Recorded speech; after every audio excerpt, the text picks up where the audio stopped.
Luc, chapitre 8. Ensuite, Jésus alla de ville en ville et de village en village. Il prêchait et annonçait la bonne nouvelle du royaume de Dieu. Les 12 l'accompagnaient, avec quelques femmes qui avaient été guéries d'esprits mauvais et de maladies. Marie, dite de Magdala, dont étaient sortis 7 démons, Jeanne, femme de Chuza, l'intendant d'Hérode, Suzanne et beaucoup d'autres, qui le servaient en l'assistant de leurs biens. Une grande foule se rassembla et des gens vinrent vers lui de diverses villes. Alors il dit cette parabole. Un semeur sortit pour semer sa semence. Comme il semait, une partie de la semence tomba le long du chemin. Elle fut piétinée et les oiseaux du ciel la mangèrent. Une autre partie tomba sur un sol pierreux. Quand elle eut poussé, elle sécha, parce qu'elle manquait d'humidité.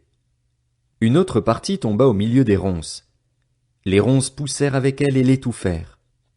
Une autre partie tomba dans la bonne terre. Quand elle eut poussé, elle produisit du fruit au centuple. Après cela, Jésus dit à haute voix, que celui qui a des oreilles pour entendre, entende.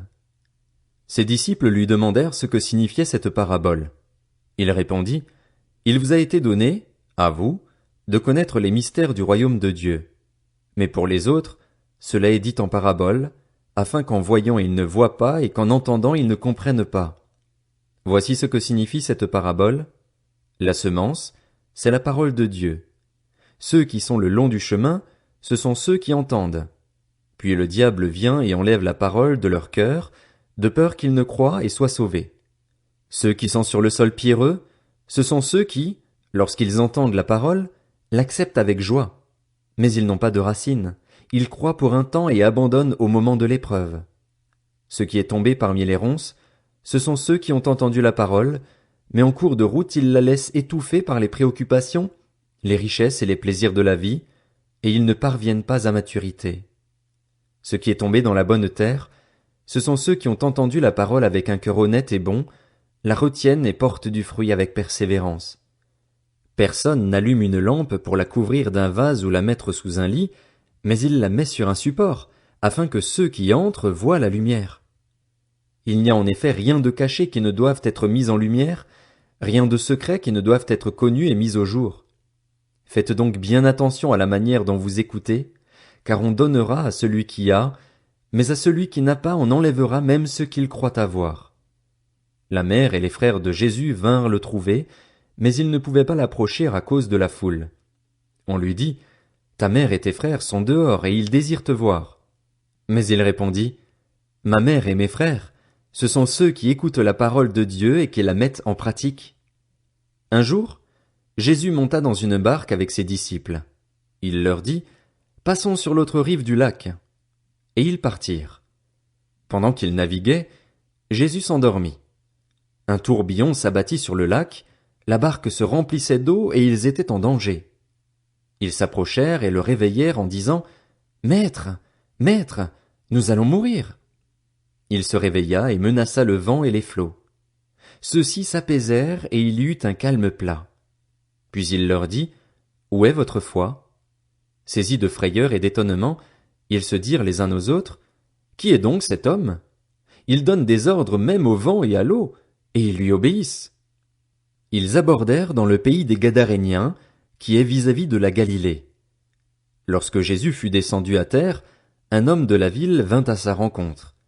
Il avait des démons depuis assez longtemps. Il ne portait pas de vêtements et n'habitait pas dans une maison, mais dans les tombeaux. Quand il vit Jésus, il poussa un cri, se jeta à ses pieds et dit d'une voix forte, « Que me veux-tu, Jésus, fils du Dieu Très-Haut? Je t'en supplie, ne me tourmente pas. » Jésus ordonnait en effet à l'esprit impur de sortir de cet homme, car il s'était emparé de lui depuis longtemps. On attachait le démoniaque avec des chaînes et on lui mettait les fers aux pieds pour le garder, mais il rompait les liens et il était entraîné par le démon dans les endroits déserts. Jésus lui demanda, « Quel est ton nom? » « Légion, répondit-il, car de nombreux démons étaient entrés en lui. Il suppliait Jésus de ne pas leur ordonner d'aller dans l'abîme.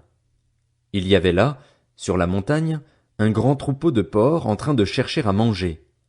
Les démons supplièrent Jésus de leur permettre d'entrer dans ces porcs. Il le leur permit. Les démons sortirent de cet homme, entrèrent dans les ports, et le troupeau se précipita du haut de la falaise dans le lac et se noya. Quand les gardiens du troupeau virent ce qui était arrivé, ils s'enfuirent et rapportèrent la nouvelle dans la ville et dans les campagnes. Les gens allèrent voir ce qui était arrivé. Ils vinrent vers Jésus et trouvèrent assis à ses pieds l'homme dont les démons étaient sortis. Il était habillé et dans son bon sens. Ils furent saisis de frayeur. Ceux qui avaient été témoins de la scène leur racontèrent comment le démoniaque avait été guéri. Alors tous les habitants du pays des Gadaréniens demandèrent à Jésus de s'en aller de chez eux, car ils étaient saisis d'une grande crainte. Jésus monta dans la barque pour repartir. L'homme dont les démons étaient sortis le priait de le laisser rester avec lui, mais Jésus le renvoya en disant « Retourne dans ta maison et raconte tout ce que Dieu a fait pour toi. » Il s'en alla et proclama dans toute la ville tout ce que Jésus avait fait pour lui. À son retour, Jésus fut accueilli par la foule, car tous l'attendaient. Voici qu'arriva un homme du nom de Jaïrus, il était chef de la synagogue. Il se jeta à ses pieds et le supplia d'entrer dans sa maison, parce qu'il avait une fille unique d'environ 12 ans qui était mourante. Pendant que Jésus s'y rendait, la foule le serrait de tous côtés. Or il y avait une femme qui souffrait d'hémorragie depuis 12 ans. Elle avait dépensé tout son bien chez les médecins, mais aucun n'avait pu la guérir. Elle s'approcha par derrière et toucha le bord du vêtement de Jésus. Son hémorragie s'arrêta immédiatement. Jésus dit « Qui m'a touché ?» Comme tous s'en défendaient, Pierre et ceux qui étaient avec lui dirent « Maître, la foule t'entoure et te presse, et tu dis « Qui m'a touché ?» Mais Jésus répondit « Quelqu'un m'a touché, car j'ai senti qu'une force était sortie de moi. » Voyant qu'elle n'était pas passée inaperçue, la femme vint toute tremblante se jeter à ses pieds. Elle déclara devant tout le peuple pourquoi elle l'avait touché et comment elle avait été immédiatement guérie. Alors il lui dit « Ma fille, prends courage, ta foi t'a sauvée.